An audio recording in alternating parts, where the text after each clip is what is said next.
This is the Inclusion Think Tank podcast brought to you by New Jersey Coalition for Inclusive Education, NJCIE, where we talk about inclusive education, why it works, and how to make it happen. On today's episode, I welcome my guest, MaryAnn Joseph. MaryAnn is a national board certified teacher who has spent more than 40 years in the classroom throughout the nation, in both special education and general education settings. She is a teacher leader as a current college professor and a former special education consultant with the New Jersey Department of Education.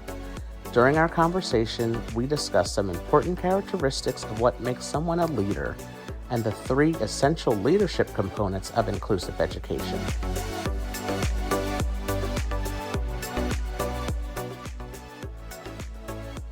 So I would like to welcome everyone back to another episode of the Inclusion Think Tank podcast brought to you by New Jersey Coalition for Inclusive Education. I am your host, Arthur Aston, and I am very happy to welcome my guest on the show today, MaryAnn Joseph.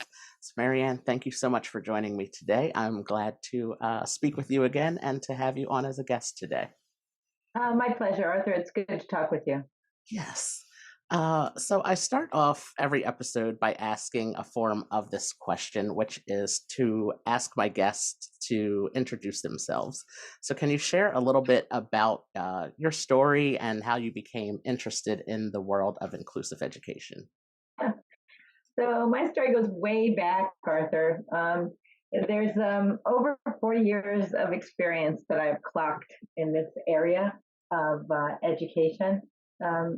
Leaving high school in the 70s to pursue a degree in special education at Southern Connecticut State, at that time college, now a university. I was always interested in teaching, but I wondered what it would be like to teach kids with disability and what would that job look like. And so I spent time in education preparing to teach. And as I did that, I realized that I was getting to know a lot about disabilities. In the 70s, we were all about labeling kids. Kids were kids with cognitive disabilities. Kids were kids with physical disabilities. We just labeled lots of things in regard to what kids might need or kids had gaps in.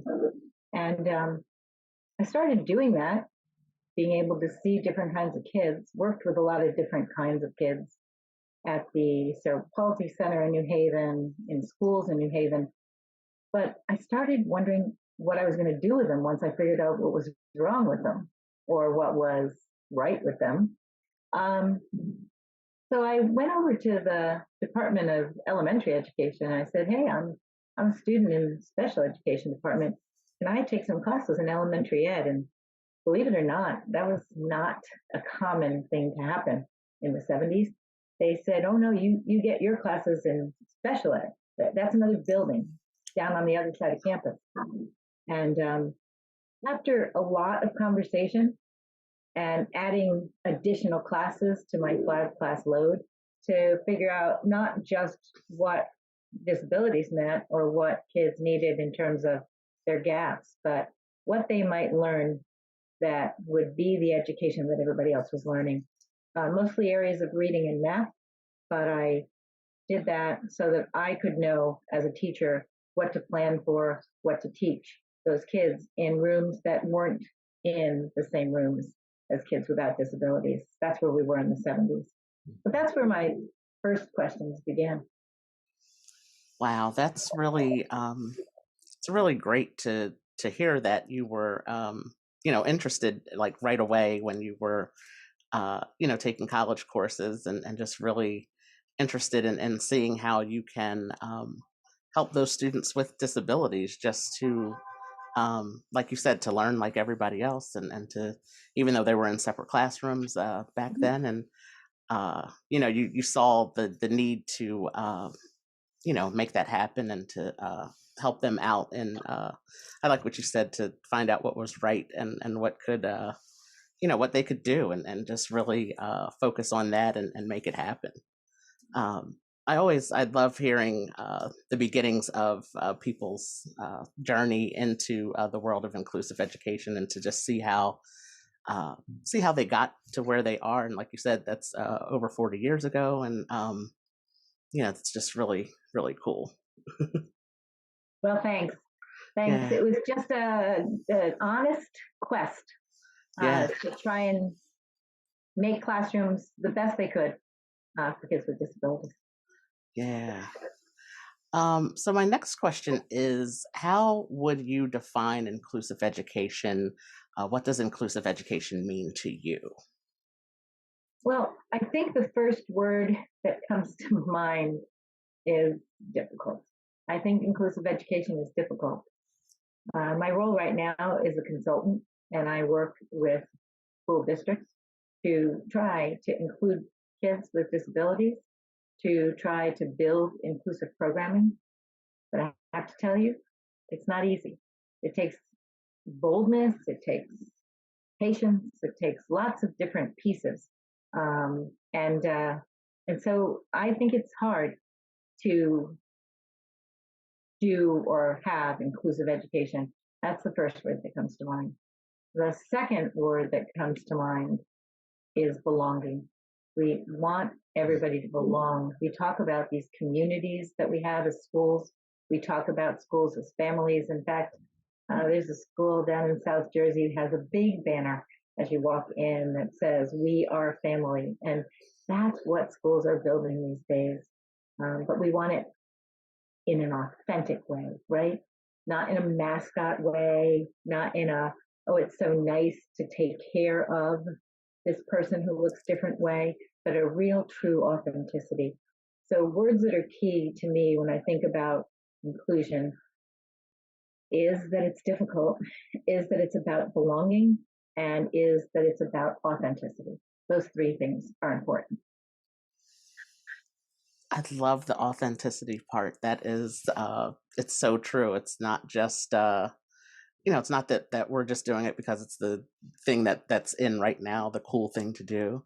To really be authentic about it and to really, just be true to what it is and really bringing a sense, like you said, a sense of family, a sense of belonging, and just true inclusion. And that's really really great. I love that you mentioned the banner that hangs at the school. Yeah, it's great. I love that. I just love that banner. It's a great banner. Yeah, it really does, and that really helps set the tone for when you go in there and you see it. I'm sure it really helps set the tone for what that community means, and that's I think the other thing about it is community, and like you said, to go along with the belonging. It builds a sense of community and togetherness for everybody. Well, Arthur, you make me wonder, people will be listening to this podcast and thinking, what's my next step? What can I do? Again, I work with a lot of schools. I call a lot of schools. I talk to a lot of people. And one of the things that has started to impress me is the way that people answer their phones. Not the part that says, we have currently changed our extensions. Please listen carefully to the following options. That part always cracks me up because it seems like everybody's changing their options. But the thing that really hits me is you'll open up to a school district that will say, where all children read, where all children can learn, committed to quality and improving learning for all students. These kinds of statements may sound cliche, but they really set a tone. So we get introduced to a district in that first phone message or the first way that we're welcomed into their family or into their community. So it is true, there's a lot of signs you can buy, and Etsy's making a lot of money on things that tell us what inclusion might look like. But the truth is, in order to live it, we have to get it into our practice. So even the way that we answer our phones, the way that we sign our emails becomes a way that we can spread this mission, the importance of being inclusive. That is so very true. And I love what you said about the last part of signing your emails, like that, the little quotes that people have at the end of their signatures, like those are really, you might think people don't pay attention to it, but a lot of people do. And as you said, when you make a phone call someplace, how they start that conversation off with with the voicemail. That is really um, really true. And I think it for me, I would say it's it kind of just because it happens, I guess, so often. As you said, it might sound cliche, some of them, because you hear those phrases often and all the time, but it really does. It goes in, for me, it goes in and it really does make a difference in how you sets the tone for, for that experience with that school or that area, wherever you may be calling. Not Excuse everything has to be complicated. We can make small steps me. in our personal patterns that can really influence in a big way. So Hmm. that's the kind of thing. Yeah. Yeah. Yes. So this season of our podcast, we are focusing on school leadership and the role that those in leadership positions can play in creating an inclusive environment in the school. Can you share with us some important characteristics of what makes someone a leader? Oh, wow. There's a great book out that I want to reference, and I realize everybody's auditory as they listen to this, but this book is an easy title to remember. It's called Reimagining Special Education. I'll say it again, Reimagining Special Education. And it's written by two women, Jenna Ruffo, Rufo, Julie Costin, Causton. So Ruffo and Costin have generated a great conversation around reimagining special education. And as I read through this book, and I've read through it a few times, my puppy is a little dog-eared at this point, it reminded me of the importance of the role of a leader. We're faced here in New Jersey with a mandatory responsibility. It's not it's not something that we can choose to do or not do these days.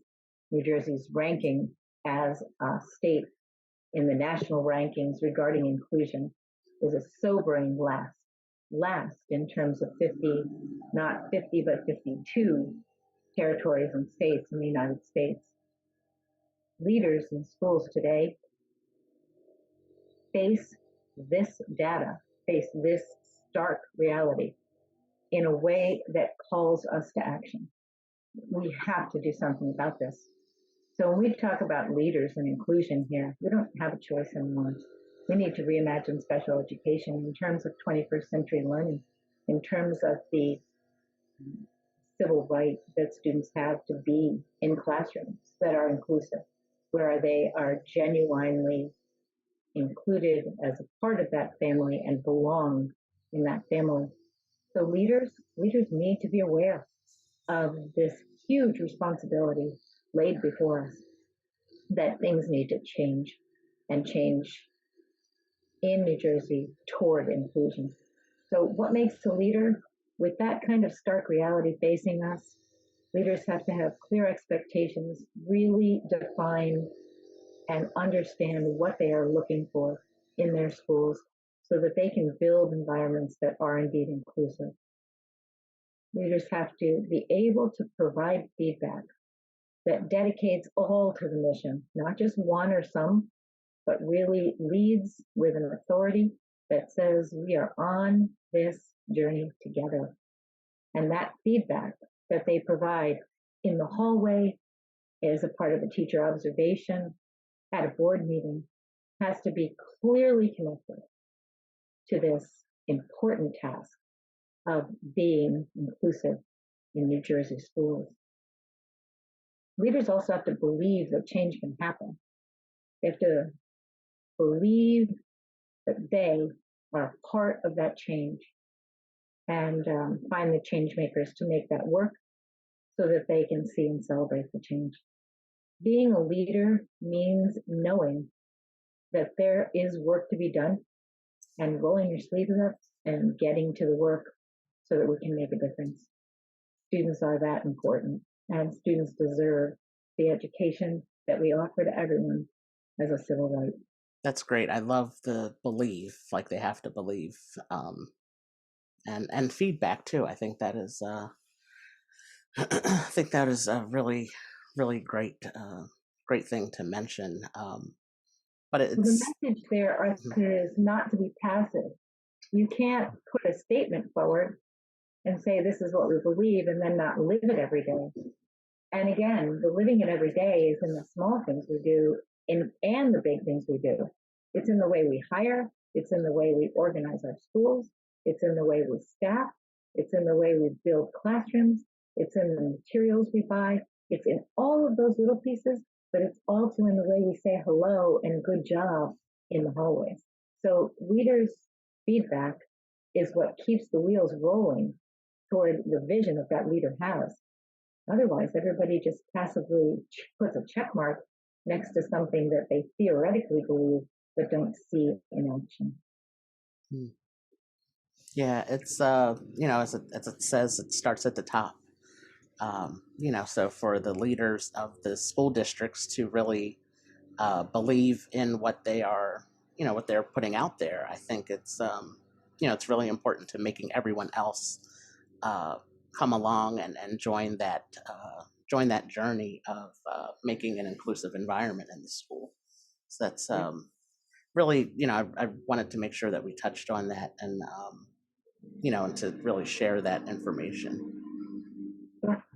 Yes. My last question for you is um, again, for following along with the previous question about leadership.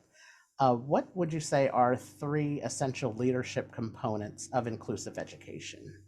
Yeah, let's talk about that a little bit. I've had the pleasure, the absolute pleasure, of working with some districts in areas of reform and change. I give them credit um, for being ready for the change. But in each of these areas, the first characteristic that just jumps off the page is that leaders are bold. Leaders are bold. So we talk about leaders like in Haddonfield, New Jersey, Carmen Henderson, who boldly drew a plan to change the organizational style of programming in the district. This did not come without questions, without maybe some critical eye, but that boldness cut through because she was clearly dedicated to her mission. Look at a district like Cherry Hill, huge, 12th largest in the entire state. Again, the boldness of the director to be able to clearly know that they saw what could be better and move toward that goal, never losing sight, and keeping the target clear on what change could look like. This is a characteristic I see often, this boldness. And I don't see often, I'm sorry, that's what I mean. I don't see often. Oftentimes it's easy to shrink away from a bold step forward. It's hard sometimes to stand out there on your own and wait till everybody catches up. But leaders are bold. Leaders are bold enough to say, what we're doing is good, but it can be better. Or what we're doing really needs a change. Those kinds of things, when we see them in leaders, they stand out. We see them on a national level, right? We see leaders who rise to the fore. We say to ourselves, gee, how do they have the guts to do that? Why are they so committed? We see some of these leaders rise to the fore in the turmoil, and they capture our imagination, they capture our awe and wonder. They make us rethink ourselves and what we are here for. That's the kind of boldness I see in some of the places that are willing to really make the next step forward. So the first thing I would say is leaders are bold. I list or I name two people, but there are more. And this is in my small world. So I don't mean to be exclusive in any way, but I do mean to say that they're really out there. So I share the leaders that I talked about in order to say, I'm not saying this in a vacuum. I'm saying it because we see and can find people that have made these bold steps. And for those of you who are in education, maybe some of you are those bold leaders. For those of us who've been around education for a while, that too, we've found those leaders, right? But those kinds of leaders, they are the bold ones who step forward because they know where they're going and they want people to catch up with them.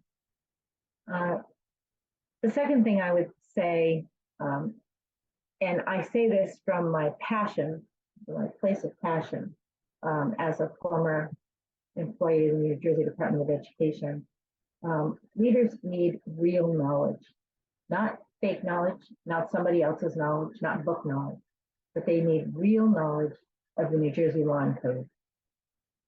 I might go so far as to say not just the New Jersey Law and Code, but the federal law and code, the statutes, what we live under. Though code has always been sort of a beginning of where we can go and what we can do for kids, it isn't meant to be exclusive, like the only thing we can do. It's meant to give us direction.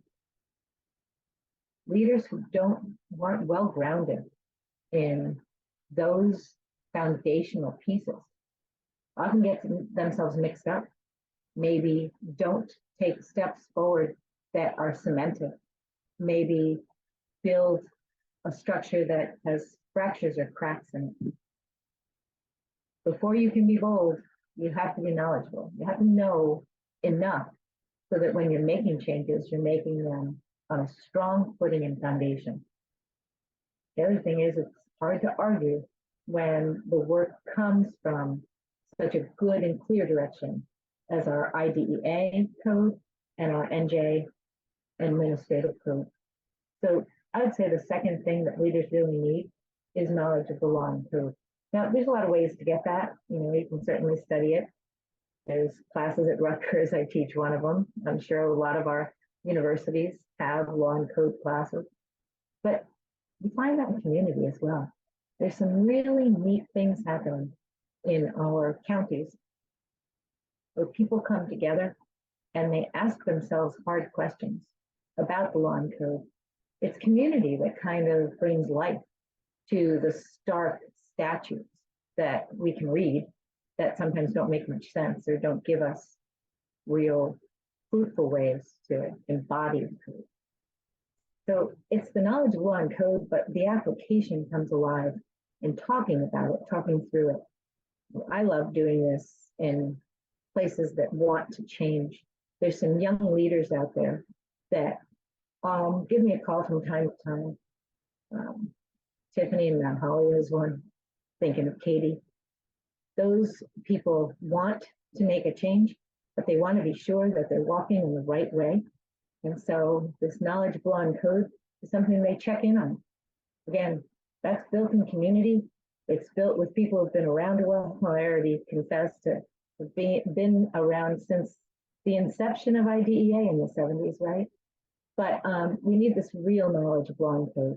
We need to flesh it out, think it out, so that how we move forward is solidly grounded in the truth that national IDEA and statewide NJAC gives us the ability to do. So going back, leaders are bold. Leaders need real knowledge so that they can make strong foundational change. And then leaders need to find success in small moments. They need to realize that change needs at least 3 years sometimes to come to true fruition. It doesn't happen overnight. And if it does happen overnight, good for you. And if you've been the recipient of that, you're lucky, because it's hard work, this thing called change or leading. And leading to strength means that we have to take some heart in small successes. I work with leaders who sometimes are frustrated that everybody doesn't come with at the same time. that there's questions, that we find a gap, that we find something we didn't plan for. We can get overwhelmed with that and say, forget it, we're not going to move forward. It's just too hard. Or we can take time each day to find a success in the small moments. And here, I want to think about the kids that are sometimes a challenge. They're hard to handle. They're hard to improve. We have to be honest and say that this isn't easy work. Kids come with lots of need. Sometimes it feels overwhelming to figure out how we can actually provide inclusion for them. But if we can take small successes, if we don't have to do all of it, take, as they say, small bites of the elephant, instead of trying to swallow the whole thing, maybe what we can do is breed success in the small successes. I'm thinking of a school with a student who was challenged by some behavior regulation. This little boy would often just have meltdowns that involved throwing things, meltdowns that involved breaking the glass window of the door that separated his classroom from the hallway. And folks, those have inlaid wire in them, so breaking that glass is pretty hard to do. This leader didn't give up. Leader did not say, okay, this student needs to be somewhere else. Even though the safety of the students was his priority, he certainly emptied the classroom while helping the student regulate with lots of dedicated staff. He shared with parents that his desire was to include this woman and that we're going to provide support that would make this work. You can imagine not everybody being on the same page there. But in a supportive community where a mission has been established that we all belong, that we are family, boy went on to be included in that classroom and a subsequent general ed classroom the next school year with the dedication of staff, students, and teachers who were able to put the pieces together. This is what I mean by finding success in the small moments. Did he still have a plan that sometimes gave him time out of the classroom? Sure. Did he still have people that came into the classroom and a special signal to have that be an immediate call to action? Sure. But instead of the easier result of putting him somewhere else, this success, even though it was hard to do, continued to build and breed a success that was monumental, certainly for this young man, but perhaps for all the students and the teachers and the staff of that school. So leaders are bold. They know where they're going. As they know where they're going, they settle soundly on the law and code that gives them direction to do that. But they also find success. I was voted class optimist in high school. For those people that know me and recognize my voice on this podcast, they'll probably recognize that as one of the ways that I see life. But I will say this as well. Sometimes I think being voted class optimist in high school is the one thing that brings me back to this work every single day with a way of looking at what worked, not a way of looking at what didn't work. Spend time with lots and lots of districts who tell me what doesn't work. Here's the truth. We don't have a choice. Inclusion has to be something that we are all wrapped around. As leaders, it is mandatory and necessary. I told you about the battle in New Jersey. So we can't keep finding reasons it doesn't work. We've got to find the ways it did work. And we've got to build those moments so we really can make a change. Make a change in what's happening in New Jersey, make a change for students. Yes, I love finding success in the little things, and I think that is true for the work of inclusion and just in life in general. I think that's great advice. And as you said, being the optimist. There's rough days, Arthur. I got to go with it. Yes. But, it's good that we remember the good days so that we wake up the next morning. That's right. Yeah, that is such just great life advice in general to celebrate and find success in the little things. And I like you said, it doesn't happen overnight.